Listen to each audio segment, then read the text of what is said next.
Warung Kopi Purnama terletak di Jalan Al-Kateri nomor 22, sangat dekat dengan alun-alun kota Bandung. Kopi ini dikenal sebagai tempat bercengkrama bergaya tempo dulu yang termasuk ke salah satu ikon heritage kota Bandung dan merupakan warung kopi tertua di kota Bandung. Kopi ini didirikan pada tahun 1930-an dengan nama warung Chiang Songshi, yang artinya silahkan mencicipi, dan berubah nama menjadi Warung Kopi Purnama pada tahun 1960-an seiring dengan kebijakan pemerintah ketika itu yang mengharuskan memakai nama Indonesia. Pendiri Warung Kopi Purnama, yaitu generasi pertama, bernama Jong A Tong, yang berasal dari kota Medan dan merantau ke kota Bandung pada awal abad ke-20.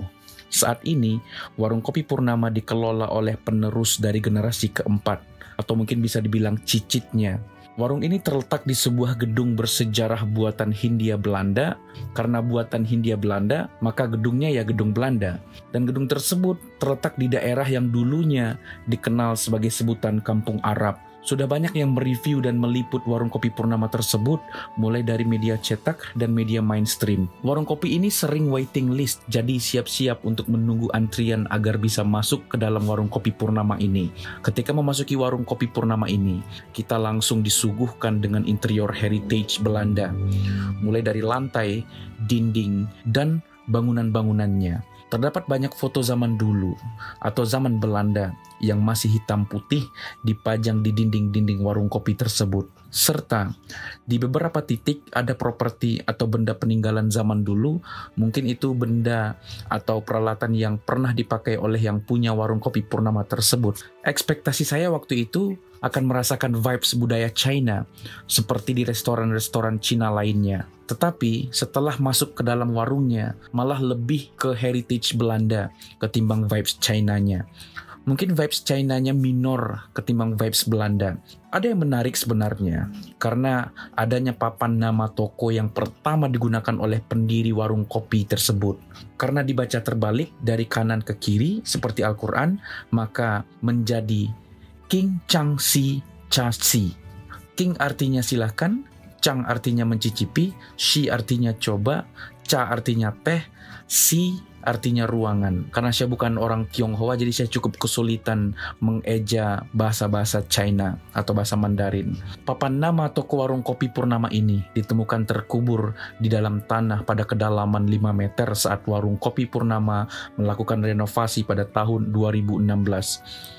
Dibuat pada tahun 1930-an dan digunakan saat generasi pertama, yaitu Jong A Tong, ketika mendirikan Warung Kopi Purnama pada saat ditemukan.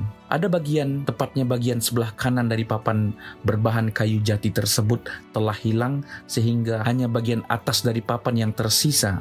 Arti dari papan nama toko ini dapat diartikan sebagai silakan mencicipi kedai teh ini.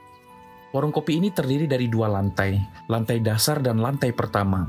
Di lantai pertama, hanya ruangan yang bisa digunakan untuk nongkrong oleh customer, sama halnya dengan lantai dasar. Tetapi lantai pertama lebih kecil, hanya muat 3 meja saja. Warung kopi tersebut memiliki dapur yang unik. Dari luar terlihat seperti dapur mungil, tetapi dari dapur tersebutlah keluar banyak makanan dan minuman legendaris tersebut. Menunya bervariasi. Dari sisi minuman, ada minuman panas yang terdiri dari kopi, teh, jahe, coklat, susu, dan jeruk. Ada minuman dingin, mirip dengan minuman panas, tetapi tanpa jahe. Dan ada tambahan minuman seperti es campur dan strawberry. Sedangkan dari sisi makanan, terdapat menu roti manis dan asin, makanan utama, makanan ringan, makanan tambahan, tambahan topping, dan makanan botol. Semua menu tersebut masih terdapat submenu. Kalian bisa lihat di Google atau pause video ini. Sekalian melihat harganya. Harganya per hari video ini diambil di tanggal 12 Agustus 2023 pagi. Harga bisa saja berubah suatu saat nanti. Menurut saya, semua menu itu rata-rata sudah mengalami inovasi sesuai dengan perkembangan zaman. Sepertinya hanya ada beberapa menu kuno yang legendaris dan benar-benar menu pertama ada ketika warung kopi ini didirikan. Saya tidak dapat informasi pastinya, tetapi asumsi saya atau tebakan saya mungkin makanan olahan roti, khusus roti mentega gula dan roti serikaya. Sedangkan minuman mungkin minuman olahan kopi, teh dan jahe saja. Tetapi itu hanya tebakan saja. Entah benar atau tidak ya saya tidak tahu. Yang lebih tahu ya yang punya warung. Menurut saya, roti mentega gulanya enak banget dan saya suka. Rotinya lembut dan aroma menteganya kerasa. Pokoknya enak deh. Jadi, bagaimana menurut kalian? Ada yang ingin mampir atau menikmati makanan dan minuman di sana? Sok atuh.